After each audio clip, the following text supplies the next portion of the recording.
नमस्ते बच्चों, आप सभी का स्वागत विजेता चैनल पर। और मैं हूं आपकी विज्ञान अध्यापिका डॉक्टर ज्योति शर्मा। बच्चों, इससे पहले वाला जो वीडियो हमने पढ़ा था उसमें पढ़ा था कि जैव प्रक्रम किसे कहते हैं, और उस जैव प्रक्रम के अंतर्गत 4 जो मुख्य क्रियाएं हमने देखी थी पाचन तंत्र यानी पाचन, श्वसन, उत्सर्जन और परिसंचरण। तो पाचन तंत्र का जो पूरा वीडियो था हमारा, वो पिछला वीडियो उसी पर ही आधारित था, और आज का जो वीडियो हम देख रहे हैं वो उसके आगे कंटिन्यू कर रहे हैं। तो हम देखिए शुरू करते हैं रेस्पिरेशन यानी कि श्वसन से। अब सबसे पहले बात आती है है कि श्वसन किसे कहते हैं। तो भाई, वातावरण से ऑक्सीजन लेना और कार्बन डाइऑक्साइड छोड़ना, ये जो प्रक्रम है, ये वाली जो विधि है वो श्वसन कहलाती है। और श्वसन के लिए सभी जीवों में स्पेशली एक तंत्र पाया जाता है जिसे श्वसन तंत्र, रेस्पिरेशन सिस्टम कहा जाता है। तो अब हम ये कह सकते हैं कि भाई जो कार्बन डाइऑक्साइड है वो ही हम मुंह से बाहर निकाल रहे हैं, नाक से बाहर निकाल रहे हैं, यानी कि श्वास में जो हम हैं ऑक्सीजन ले रहे हैं और कार्बन डाइऑक्साइड को बाहर निकाल रहे हैं। तो एक प्रयोग है बच्चों कि हम ताज़ा चूने के पानी को लेते हैं ताज़ा बना हुआ चूने का पानी लेते हैं और उसमें एक फूंक मारते हैं। तो हम देखते हैं, आपको पता है कार्बन डाइऑक्साइड का कैसे हम पता करते हैं, क्या प्रयोग है उसको पता करने का। तो जैसे ही हम फूंक मारते हैं तो हम ये देखते हैं कि तुरंत जो चूने के पानी का रंग होता है वो दूधिया हो जाता है। तो चूने के पानी का दूधिया होना ये कार्बन डाइऑक्साइड का प्रतीक है, आप सभी को पता है। तो भाई वो जो हमारे मुंह से निकला, जो हमारी नाक से निकला, वो कार्बन डाइऑक्साइड ही था, और इसी वजह से वो जो चूने का पानी था वो दूधिया हो गया। इसी के साथ एक प्रयोग और किया कि डायरेक्ट वही चूने का पानी लिया और उसमें हमने मुंह से फूंक नहीं मारी, बल्कि हमने एक ड्रॉपर ले लिया और उसमें हवा भर ली। जैसे इंजेक्शन की सीरीज भी हम ले सकते हैं, उसमें हवा भर ली, वही वायुमंडल वाली, और फिर उसको हम उस टेस्ट ट्यूब में डाल रहे हैं। तो हम देखते हैं कि थोड़ी देर बाद में 1-2 बार ऐसे करना पड़ता है हवा ले लेके, तो थोड़ी देर बाद, तुरंत नहीं होता वो दूधिया रंग का, थोड़ी देर के बाद होता है। क्यों होता है, आप जवाब दे सकते हैं कि भाई वातावरण की जो वायु है उसमें कार्बन डाइऑक्साइड बहुत कम मात्रा में है, और बहुत कम मात्रा में जब हम उसको भर के और उसके अंदर डालते हैं तो बहुत कम मात्रा में ही कार्बन डाइऑक्साइड उसके अंदर जा पाती है। जब इतनी 2-3 बार ऐसे उसके अंदर छोड़ने से जब इतनी कार्बन डाइऑक्साइड हो जाती है कि वो पूरे चूने के पानी से क्रिया कर सके, तब जाके थोड़ी देर बाद वो उस चूने के पानी का रंग दूधिया होता है। ठीक है, तो इस तरह से हम ये कह सकते हैं कि हमारे श्वसन में जो हम गैस बाहर निकालते हैं वो कार्बन डाइऑक्साइड ही होती है। इसी तरह से बच्चों, जो शराब बनाई जाती है या फिर जो किण्वन घरों में फलों के रस का किण्वन करके ही उसी से शराब बनाई जाती है, तो उस किण्वन की प्रक्रिया में ऐसे ही इडली जो बनाई जाती है, डोसा जो बनाया जाता है, उसको में खमीर उठाया जाता है, तो उससे उसके अंदर गैस भर जाती है और वो फूल जाता है। तो और ईस्ट उसके लिए डाले जाते हैं, तो उसके अंदर भी, उस किण्वन प्रक्रिया में भी जो गैस निकलती है वो कार्बन डाइऑक्साइड ही होती है। तो इस तरह से कोई सा भी प्रयोग, जैसे इडली बनाने वाला आपने एक बर्तन में रख रखा है, या फलों का रस आपने एक बर्तन में रख रखा है और उसमें कुछ ईस्ट डाल दी है, और थोड़ी देर बाद हम देख रहे हैं और उसकी जो गैस है वो हमने बिल्कुल एक प्रयोग की तरह से उसको सेट कर दिया है, और उसकी गैस हम जो है वो इसमें चूने के पानी में प्रवाहित कर रहे हैं, तो हम देखते हैं कि उससे भी चूने का पानी दूधिया हो जाता है। तो ये भी सिद्ध करता है कि ईस्ट जो होती है या किण्वन की प्रक्रिया में कार्बन डाइऑक्साइड निकलती है। ठीक है बच्चों, तो आइए अब आगे चलते हैं कि श्वसन के अंदर आई ऑक्सीजन का प्रयोग खाद्य पदार्थों का उपभोग कर ऊर्जा उत्पादन के लिए किया जाता है।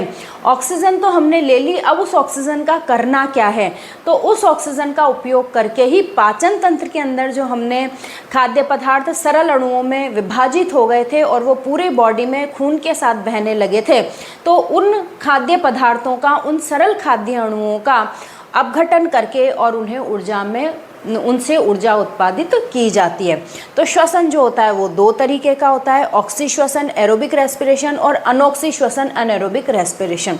ऑक्सी श्वसन नाम से ही पता चल रहा है कि जिस श्वसन में ऑक्सीजन की आवश्यकता होती है उसे ऑक्सी श्वसन कहते हैं, और इस ऑक्सी श्वसन के जो अंतिम उत्पाद के रूप में हमें कार्बन डाइऑक्साइड, पानी और ऊर्जा जो होती है वो प्राप्त होती है।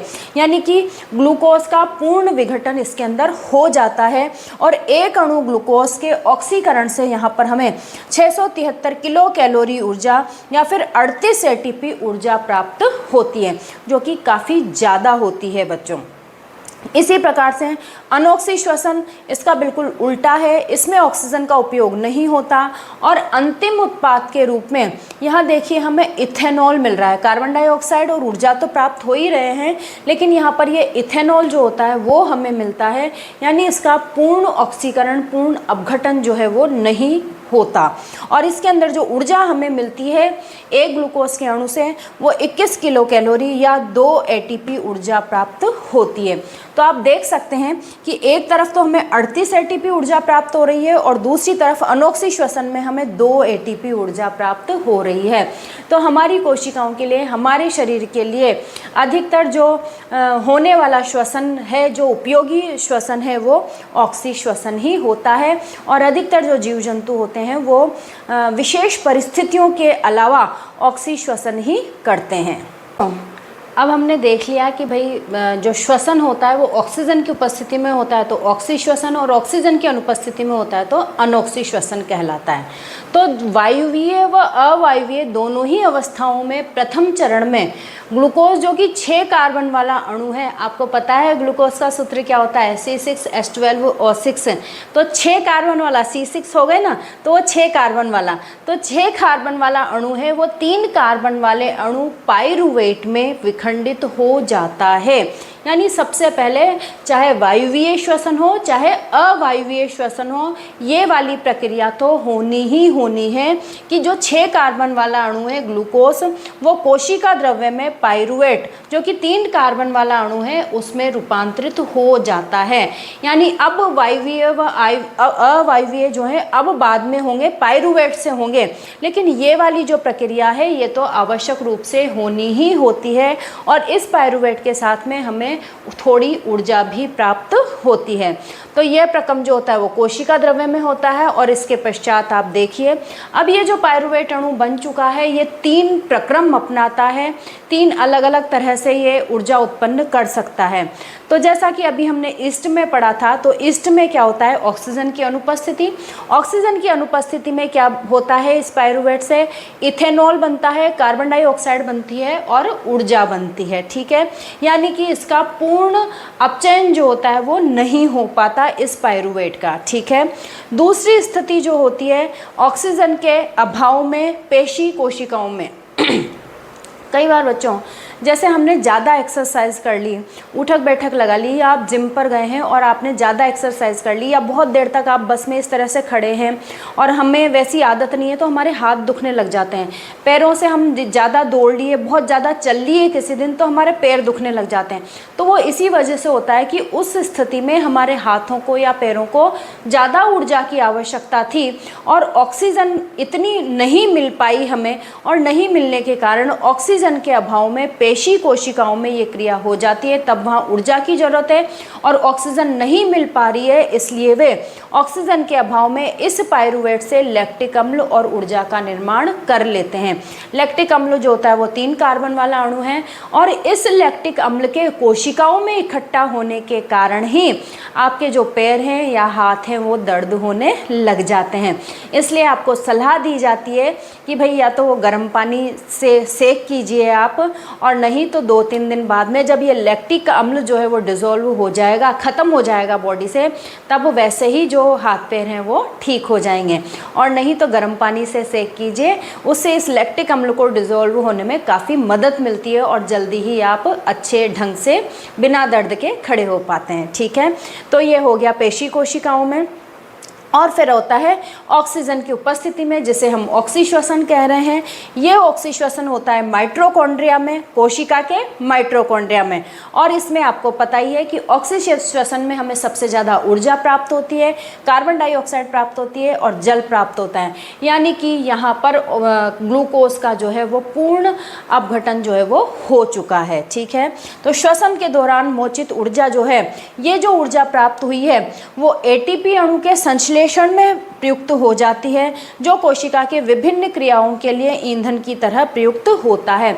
बच्चों, जैसे अपने ऊर्जा मुद्रा होती है, रुपए होते हैं, ठीक है, 1 रुपए को अपन ऊर्जा मुद्रा बोलते हैं। तो जैसे हमारे रुपए होते हैं, कोई भी बात है तो हमें रुपए खर्च करने होते हैं, इसी तरह से कोशिकाओं में ऊर्जा के लिए एटीपी को जो है वो मुद्रा के रूप में माना जाता है। तो जब भी बॉडी को कोई काम करना है, या हमें तो लग ही नहीं रहा कि काम कर रही है, लेकिन हमारे अंदर तो बहुत सारे काम हो रहे हैं, हम श्वास ले पा रहे हैं, फेफड़े सिकुड़ रहे हैं, फैल रहे हैं, हमारा जो हृदय है वो पंप कर रहा है, फैल रहा है, हमारी पलकें जो हैं वो बार बार झपकती हैं, पाचन हो रहा है, और नींद में भी हम श्वास ले पा रहे हैं, कोई भी चीज़ को पकड़ पा रहे हैं, मन चाहे तब छोड़ पा रहे हैं, बैठ पा रहे हैं, उठ पा रहे हैं अपनी इच्छा से। तो ये बहुत सारी क्रियाएं हैं जिनमें हमारी ऊर्जा खर्च होती है। तो वो जो ऊर्जा है वो एटीपी मुद्रा के रूप में, एटीपी के रूप में ही हमारे अंदर, जैसे रुपए रहते हैं वैसे ही ऊर्जा मुद्रा के रूप में हमारे पास एटीपी रहती है, और वो ईंधन की तरह प्रयुक्त होती है। श्वसन प्रक्रम में बनी ऊर्जा का उपयोग एडीपी तथा अकार्बनिक फॉस्फेट से एटीपी अणु बनाने में किया जाता है। जब भी हमें ऊर्जा चाहिए, एटीपी हमने बोल दिया कि वो मुद्रा है, ऊर्जा मुद्रा है, ठीक है। तो अब जब भी हमें ऊर्जा चाहिए तो वो एटीपी माइटोकॉन्ड्रिया में इकट्ठा रहता है एटीपी, तो वो एटीपी जो है वो एडीपी में टूट जाता है। एटीपी जो है वो किस में टूट जाता है? एडीपी में टूट जाता है, और एडीपी में टूट करके और वो एक फॉस्फेट जो है वो अलग कर देता है और साथ में बहुत सारी ऊर्जा प्रदान करता है। तो इस तरह से जब हमें दोबारा से ऊर्जा मिली है तो जितने भी एडीपी अणु बने थे उन एडीपी अणु में फॉस्फेट को प्रयुक्त करके उस ऊर्जा से एडीपी के साथ वापस से फॉस्फेट जोड़ा जाता है, और ये एडीपी और फॉस्फेट जब जुड़ जाता है तो ये जो लहरदार बॉन्ड बनाया है इसमें बहुत सारी ऊर्जा होती है, और ये पूरा का पूरा जो अणु है वो वापस से एटीपी में बदल जाता है। आपसे कई बार एटीपी और एडीपी की फुल फॉर्म पूछ ली जाती है। एटीपी का मतलब है एडिनोसिन ट्राइफॉस्फेट, और ये टूटकर एक फॉस्फेट अलग करके ऊर्जा प्रदान करता है, और वो ऊर्जा कितनी होती है? वो ऊर्जा होती है 30.5 किलो जूल पर मोल। यानी एक एटीपी अणु से एक फॉस्फेट टूटता है तो हमें ऊर्जा प्राप्त होती है 30.5 किलो जूल पर मोल। देखिए बच्चों, एक ही अणु के टूटने से हमें कितनी ऊर्जा प्राप्त हो रही है। तो अब वो जितने भी एडीपी बन गए हैं दिन भर में, और जब हम खाना खा लिया हमने और जब वापस से वो ऊर्जा उत्पादन हो रहा है हमारी बॉडी में, तो नए एटीपी को रखने से पहले वो जितने भी एडीपी बने थे दिन भर में उन सारे एडीपी को पुनः एटीपी में परिवर्तित किया जाता है इस तरह से। ठीक है, तो एक एटीपी अणु के एडीपी में बदलने पर 30.5 किलो जूल पर मोल के तुल्य ऊर्जा उत्पादित होती है। ये क्वेश्चन आपके एग्जाम में पूछ लिया जाता है कि एक एटीपी को एडीपी में बदलने में या एक फॉस्फेट को अलग होने में कितनी ऊर्जा हमें प्राप्त होती है। तो ये बात आपको ध्यान रखनी है। इस ऊर्जा का उपयोग पेशियों के सिकुड़ने, प्रोटीन संश्लेषण, तंत्रिका आवेग का संचरण जैसी अनेक क्रियाओं के लिए किया जाता है। अभी मैंने कहा कि जो काम कर रहे हैं वो तो अलग से हैं ही सही, हम कोई भी काम कर रहे हैं, पढ़ रहे हैं, इधर उधर जा रहे हैं, आ रहे हैं, दिन भर में कोई बोझ उठा रहे हैं, ये काम तो अलग है ही सही, लेकिन हमारी बॉडी में भी जो निरंतर कार्य चलते रहते हैं, हम रेस्ट कर रहे हैं तब भी हम श्वास ले रहे हैं, तब भी हमारे शरीर में पाचन हो रहा है, तब भी बहुत सारा हमारा माइंड जो है वो जगा हुआ रहता है, सबकॉन्शियस माइंड जगा हुआ रहता है, हमें पता होता है कि नींद में भी क्या हो रहा है थोड़ा बहुत। तो इस तरह से बहुत सारी ऐसी शरीर की ही अपनी क्रियाएँ हैं जिनके लिए ऊर्जा की आवश्यकता होती है, और वो ऊर्जा हमें एटीपी के विखंडन से प्राप्त होती रहती है। ठीक है, क्लियर है। अब हमने जब ये पढ़ लिया कि सभी जो जंतु होते हैं वो अधिकतर वायुवीय श्वसन ही करते हैं, तो हम देखते हैं कि पौधों में, जलीय जंतुओं में, स्थलीय जंतुओं में किस तरह से वायुवीय श्वसन होता है। तो बच्चों, पौधों में वायुवीय श्वसन तो आपको पता है कि सभी पौधों की पत्तियों के निचली सतह पर बहुत ज़्यादा छिद्र या कहें कि रंध्र पाए जाते हैं, स्टोमेटा पाए जाते हैं। और पत्तियों के अलावा और पूरे पौधे में भी विशेष स्थानों पर, तने पर, टहनियों पर, सभी जगह पर रंध्र होते हैं। तो पौधा उनको आवश्यकता के अनुसार खोल और बंद कर सकता है। तो उन रंध्रों के द्वारा ही, मेनली पत्तियों के रंध्रों के द्वारा ही ऑक्सीजन और कार्बन डाइऑक्साइड का जो आदान प्रदान होता है वो रंध्रों के द्वारा ही होता है। तो पौधे गैसों का आदान प्रदान रंध्रों द्वारा करते हैं और अंतरकोशिकीय अवकाशों द्वारा सभी कोशिकाएं वायु के संपर्क में रहती हैं। बच्चों, आपकी स्क्रीन पर एक चित्र आ रहा है, आप उसे देखिए। ये आपकी बुक का ही चित्र है। तो इसमें आप देख सकते हैं कि वो जो रंध्र होते हैं वो अंदर जाकर पत्ती में किस तरह से अंतरकोशिकीय स्थलों में खुलते हैं और उन स्थलों पर, जो अंतरकोशिकीय स्थल रहते हैं, वहाँ पर वायुवीय ऊतक रहते हैं, वायु भरी रहती है उनमें। और उस वायु के संपर्क में जो सारी की सारी कोशिकाएं होती हैं, उस पत्ती की बहुत सारे वायुवीय स्थान होते हैं। तो जो सारी की सारी कोशिकाएं रहती हैं उन स्थानों से, वायुवीय स्थानों से पूरे सीधे संपर्क में रहती हैं। तो रंध्रों के द्वारा आई हुई ऑक्सीजन को वो ग्रहण करती हैं और अपने द्वारा बनाई हुई कार्बन डाइऑक्साइड को वो उसके अंदर अंतरकोशिकीय स्थलों में ही छोड़ देती हैं, जिसे पुनः रंध्र के द्वारा ही बाहर निकाल दिया जाता है। तो इस तरह से पौधों में जो ऑक्सीजन और कार्बन डाइऑक्साइड का आदान प्रदान है वो संभव हो पाता है। तो कार्बन डाइऑक्साइड व ऑक्सीजन का आदान प्रदान विसरण द्वारा होता है। विसरण आप समझते हैं कि जहाँ पर ज़्यादा आयतन हो, ज़्यादा घनत्व हो किसी भी चीज़ का, उधर से कम की तरफ जाना, ज़्यादा से कम की तरफ जाना, ये जो क्रिया है वो विसरण कहलाती है। तो कार्बन डाइऑक्साइड और ऑक्सीजन का जो आदान प्रदान है, वायु के अंदर ऑक्सीजन ज़्यादा थी, पौधे के अंदर कम थी, तो रंध्रों द्वारा वो पहुंच गई, वायु पहुंच गई, ऑक्सीजन ले लिया। अब पत्तियों के अंदर कार्बन डाइऑक्साइड ज़्यादा है और बाहर जो है वो कार्बन डाइऑक्साइड कम है, तो पत्तियों ने उन रंध्रों में के द्वारा, रंध्रों के माध्यम से होती हुई वो वायुमंडल में आ जाती है। तो जो कार्बन डाइऑक्साइड वो ऑक्सीजन का आदान प्रदान होता है वो विसरण द्वारा ही होता है। दिन में श्वसन के दौरान निकली कार्बन डाइऑक्साइड प्रकाश संश्लेषण में प्रयुक्त हो जाती है। सभी पौधे भी दिन में जिस तरह से हम श्वसन करते हैं, इससे ऑक्सीजन लेते हैं और कार्बन डाइऑक्साइड छोड़ते हैं, उसी तरह से सभी पौधे भी श्वसन भी करते हैं और प्रकाश संश्लेषण भी करते हैं। तो दिन के समय उनमें श्वसन भी हो रहा है और प्रकाश संश्लेषण भी हो रहा है। तो दिन में जब वो श्वसन कर रहे हैं तो उसके अंदर जो कार्बन डाइऑक्साइड निकल रही है वो प्रकाश संश्लेषण में प्रयुक्त हो जाती है। यानी कुछ कार्बन डाइऑक्साइड तो वो बाहर से लेते हैं प्रकाश संश्लेषण में प्रयुक्त होने के लिए, और कुछ कार्बन डाइऑक्साइड उनके द्वारा जो श्वसन में उत्पादित की गई है वो कार्बन डाइऑक्साइड उनके काम आ जाती है। इसलिए कोई कार्बन डाइऑक्साइड नहीं निकलती दिन के समय जब प्रकाश संश्लेषण हो रहा है। इस समय केवल ऑक्सीजन ही बाहर निकलती है।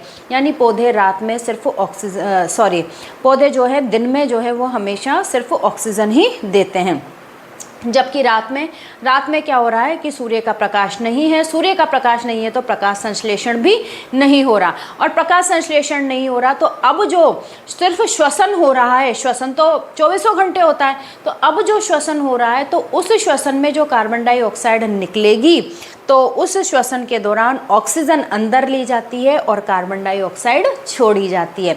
यानी कि रात में पौधे जो हैं वो कार्बन डाइऑक्साइड छोड़ते हैं। इसीलिए कहा जाता है कि रात में पेड़ों के नीचे नहीं सोना चाहिए। क्यों? क्योंकि पेड़ों के नीचे, पेड़ जो हैं वो रात में कार्बन डाइऑक्साइड छोड़ रहे हैं और वो कार्बन डाइऑक्साइड कोई विशेष गंध नहीं होती उसकी, वो कार्बन डाइऑक्साइड सोने वाले व्यक्ति की सांसों में जाएगी तो उसके शरीर में कार्बन डाइऑक्साइड की मात्रा ज़्यादा हो जाएगी और जो रक्त होता है वो विषैला हो जाएगा और उससे कभी कभी मृत्यु भी हो सकती है। इसलिए कहा जाता है और आपको ये सलाह दी जाती है कि रात में पौधों के, पेड़ों के नीचे नहीं सोना चाहिए। ठीक है, चलिए, ये हो गया पौधों में वायुवीय श्वसन। अब आते हैं जलीय जंतुओं में श्वसन। आप सभी को पता है जलीय जंतुओं में श्वसन के लिए विशेषकर मछलियों में और भी कई जलीय जंतुओं में गिल्स या क्लोम पाए जाते हैं। और जो जलीय जंतु होते हैं वो पानी में घुली हुई, क्योंकि डायरेक्ट वायुमंडल के संपर्क में नहीं रहते हैं, तो वो पानी में घुली हुई ऑक्सीजन ही प्रयुक्त करते हैं और कार्बन डाइऑक्साइड जो उनके शरीर में बनी है वो पानी में घोलकर ही उसे बाहर निकालते हैं। तो इनमें भी जो श्वसन होता है वो विसरण की क्रिया के द्वारा ही होता है। जलीय जंतु जो है वो जल में घुली हुई ऑक्सीजन प्रयुक्त करते हैं। विसरण द्वारा क्लोमों के माध्यम से ऑक्सीजन अंदर जाती है और कार्बन डाइऑक्साइड बाहर निकाल दी जाती है। बच्चों, आपको चित्र में मछली के क्लोम्स दिखाए गए हैं जिसमें ऑक्सीजन जो है वो पानी के माध्यम से अंदर जा रही है और कार्बन डाइऑक्साइड जो है वो क्लोम के द्वारा ही बाहर निकल रही है। तो बच्चों, अब क्या होता है कि डायरेक्ट वायुमंडल के संपर्क में नहीं है मछली या जलीय जंतु, तो जो इनमें श्वसन दर होती है वो काफ़ी ज़्यादा हो जाती है। क्यों? क्योंकि भाई पानी में घुली हुई, पानी वायुमंडल की तुलना में तो पानी में कम घुलेगी ना ऑक्सीजन, तो कम घुलेगी तो कम जाएगी और कम जाएगी तो उसको ज़्यादा श्वसन करने की ज़रूरत पड़ेगी, ज़्यादा ऑक्सीजन लेने के लिए। इसलिए जो श्वसन दर होती है मछलियों में या जलीय जंतुओं में वो स्थलीय जंतुओं की तुलना में ज़्यादा हो जाती है। ठीक है, इसी से अपन एक बात और जोड़ सकते हैं कि जब अपन दौड़े आए हैं, अपन ने जब एक्सरसाइज करी है तो हमारी जो श्वसन, हम हाफ जाते हैं, कहते हैं ना हम हाफ जाते हैं, हम उस स्थिति में, हाफने की स्थिति में जो हमारी श्वसन दर होती है वो काफ़ी बढ़ जाती है।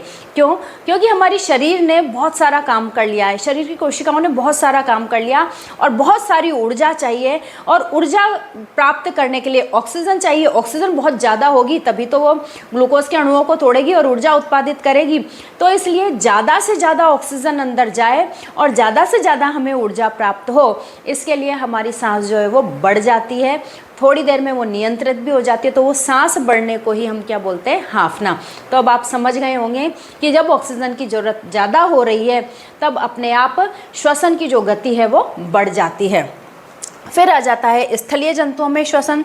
तो प्रत्यक्ष रूप से वायुमंडल के संपर्क में होने के कारण ऑक्सीजन और कार्बन डाइऑक्साइड का आदान प्रदान सीधे ही डायरेक्ट रूप से होता है और इसके लिए स्थलीय जंतुओं में श्वसन तंत्र जो है वो पाया जाता है।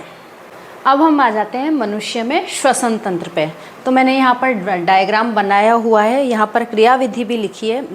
इससे पहले कि आप ये डायग्राम बनाएं और ये क्रियाविधि लिखें, बहुत ज़रूरी है ये आपको लिखना और डायग्राम बनाना। इससे पहले मैंने आपकी स्क्रीन पर एक चित्र दिया हुआ है, उसे आप ध्यान से देखिए। ये बच्चों श्वसन तंत्र का ही चित्र है और किस तरह से श्वसन तंत्र हमारे अंदर होता है और श्वसन का कार्य करता है, ये इसमें चित्र में इसके पार्ट्स जो हैं वो बताए गए हैं। अब आ जाइए बोर्ड पर चलते हैं। ये श्वसन तंत्र को मैंने यहाँ पर प्रदर्शित किया है। तो देखिए इसके जो मुख्य भाग होते हैं वो नासाद्वार, कंठ, श्वास नली, फुफ्फुस, श्वसनिका ये और डायफ्राम, इन सारे पार्ट से ये मिलकर बना हुआ होता है। और अब हम पढ़ते हैं कि किस किस तरह से ये पार्ट आते हैं। तो बच्चों ये नासाद्वार होते हैं, हमारे नाक के जो अंदर वाले पार्ट होते हैं वो नासाद्वार कहलाते हैं और इन्हीं से ही हम ऑक्सीजन को अंदर लेते हैं और कार्बन डाइऑक्साइड को बाहर निकालते हैं। तो बच्चों आप जानते हैं, आप सभी देखते हैं आपके अंदर, स्वयं के अंदर, कि हमारी नाक के अंदर छोटे छोटे से रोम या बाल जो हैं वो पाए जाते हैं और ये रोम जो भी हमारी वायु के अंदर कोई धूल का कण, कोई धुएं का कण, कोई गंदगी, कुछ भी जो भी आ रही है उसको रोकने का कार्य करते हैं। तो समय समय पर आपके नाक में जो गंदगी हो जाती है तो वो सब वही चीज़ें होती हैं जो गंदगी के द्वारा नाक के बाहर ही रह जाती हैं और जो स्वच्छ वायु है वो ही हमारे फेफड़ों तक पहुंचती है। अब यहीं पर बच्चों देखिए कि हम नाक के अलावा मुख गुहा से भी सांस ले लेते हैं। जब हमारे जुकाम होता है तो हम मुंह खोलकर ही, क्योंकि नाक से तो सांस लिया नहीं जाता, तो हम मुंह खोलकर ही सांस लेते हैं। तो मुंह का भी, क्योंकि नीचे से जीभ तो चिपकी हुई है, यहाँ से सिर्फ इधर से बाहर से ही वो खुली हुई है, लेकिन मुंह बंद करके भी आप देखिए कि जो एक छिद्र है, जो रास्ता है फेरिंग्स के बाद में, वो हमारे श्वास नली से मिलता है। तो इस तरह से नासाद्वार और मुख गुहा दोनों से ही हम सांस ले सकते हैं। उसके बाद ये यहाँ पर हमारा कंठ आ जाता है, और कंठ के बाद में श्वास नली होती है, जो कि 2 पार्ट्स में डिवाइड होके, 2 भागों में विभाजित होके ये जो श्वास नली है ट्रैकिया, वो श्वसनी कहलाती है। जब ये 2 भागों में बट जाती है तब ये ब्रोंकस या श्वसनी कहलाती है, और ये देखिए 2 भागों में ये बट चुकी है। अब हमारे फेफड़े आते हैं। फेफड़े जो हैं वो 2 फेफड़े होते हैं, बायां फेफड़ा और दायां फेफड़ा।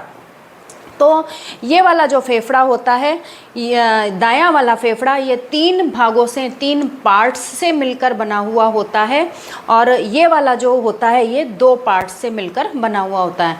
बच्चों, हमारे जो दोनों फेफड़े होते हैं वो बिल्कुल बराबर के नहीं होते। एक फेफड़ा जो होता है वो थोड़ा सा छोटा होता है आयतन में। क्यों? क्योंकि इन्हें अपने बीच में हमारे हृदय को, हमारे हार्ट को जगह देनी होती है, इसलिए इसका जो आयतन रहता है वो थोड़ा सा छोटा हो जाता है। ठीक है, तो इस तरह से ये हमारे फेफड़े हो गए।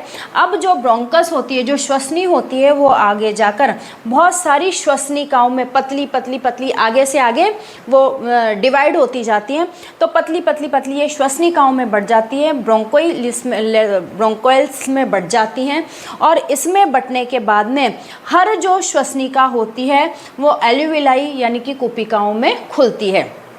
अब जो कुपिकाएँ होती हैं वो कक्ष की तरह से होती हैं, यानी कि ऑक्सीजन जो भी यहाँ से ली गई है ऑक्सीजन, वो लास्ट में यहाँ तक जाती है, यहाँ तक पहुँचती है, और यहाँ पर भरी हुई, क्योंकि रक्त जो है, रक्त केशिकाएँ इसके चारों तरफ रहती है, तो रक्त केशिकाओं द्वारा ऑक्सीजन ले ली जाती है और कार्बन डाइऑक्साइड उसमें छोड़ दी जाती है।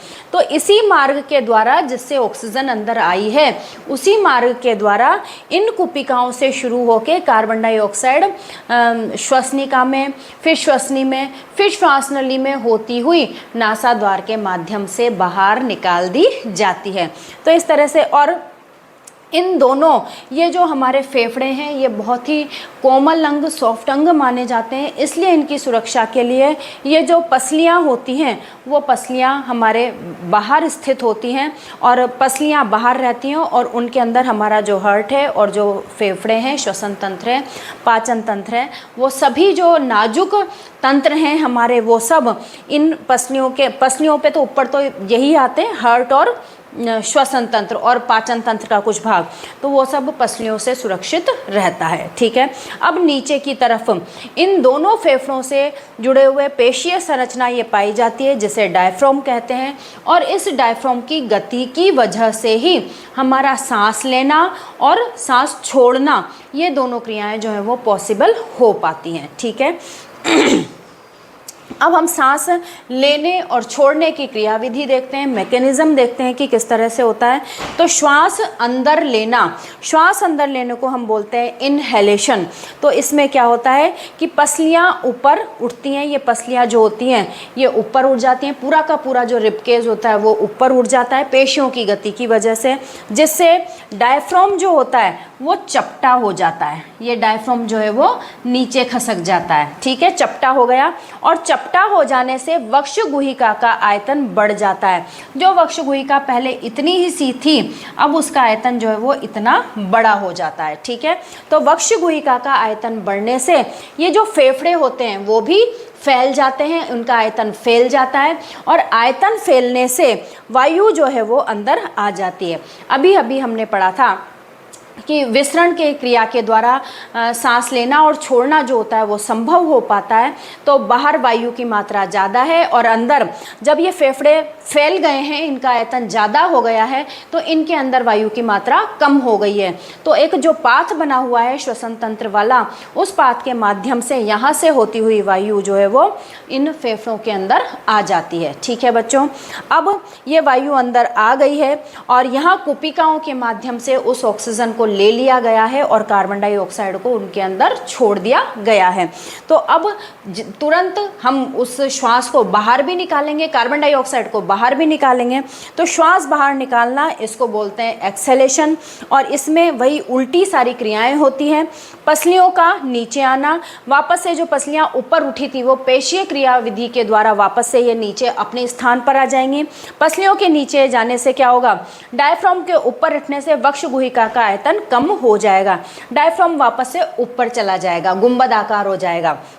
डायफ्राम के ऊपर जाते ही फेफड़े वापस से ऊंचे हो जाएंगे, सिकुड़ जाएंगे, और सिकुड़ने से आयतन पहले ज़्यादा था, ज़्यादा वायु उनके अंदर भरी हुई थी, अब सिकुड़ने से उनके अंदर जो वायु भरी हुई है उसका आयतन हो गया ज़्यादा, और बाहर वायुमंडल की जो कार्बन डाइऑक्साइड थी या वायु जो है वहाँ का आयतन हो गया कम। तो वही विसरण की क्रिया के द्वारा जो वो फेफड़े सिकुड़े हैं उनसे कार्बन डाइऑक्साइड निकलकर और उसी पाथ के द्वारा नासाद्वार से बाहर निकल जाती है। तो इस तरह से श्वास अंदर लेने और श्वास बाहर निकालने की जो क्रियाविधि है वो संपन्न होती है। इसे आप, ये जो आपका के स्क्रीन पर छोटा सा मैंने वीडियो चला रखा है, इस पे भी आप ध्यान से देखिए कि किस तरह से डायफ्राम के नीचे आने से हम सांस जो है वो अंदर खींच पाते हैं, सांस ले पाते हैं, और जैसे ही डायफ्राम वापस से ऊपर उठता है वैसे ही हमारी जो कार्बन डाइऑक्साइड होती है जो कि फेफड़ों में भर गई है उसे बाहर निकाल दिया जाता है। और ये सारी जो क्रिया है वो विसरण के माध्यम से होती है।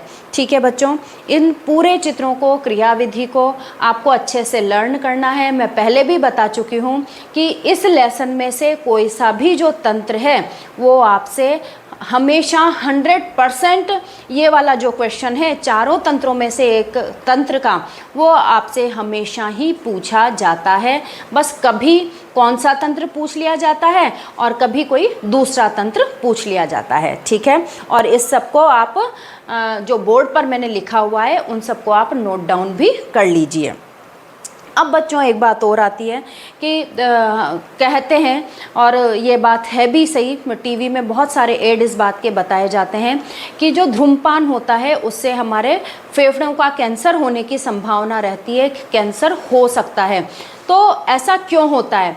तो धूम्रपान करने से क्या होता है कि वो जो गर्म धुएं की वजह से धुआं निकाला जाता है, बीड़ी या सिगरेट पी रहे हैं तो उस गर्म धुएं की वजह से हमारे जो नाक के बाल होते हैं, नाक के जो रोम होते हैं, जो गंदगी को बाहर रोक लेते हैं, वो नाक के बाल जो है वो जल जाते हैं, नष्ट हो जाते हैं। तो उसके नष्ट होने से वो जो कार्बन डाइऑक्साइड के कण, वो जो धूल के कण हैं, धुएं के कण हैं, गंदगी के कण हैं, वो हमारे श्वसन तंत्र में फेफड़ों तक सीधे ही पहुंच जाते हैं और उन फेफड़ों की कुपिकाओं को ये ब्लॉक कर देते हैं। उस वजह से जो ऑक्सीजन है वो पूरी तरह से अंदर नहीं जा पाती, पूरी तरह से अवशोषित नहीं हो पाती, और कार्बन डाइऑक्साइड जो है वो पूरी तरह से बाहर नहीं निकल पाती, और यही वजह हमारे कैंसर का कारण होती है।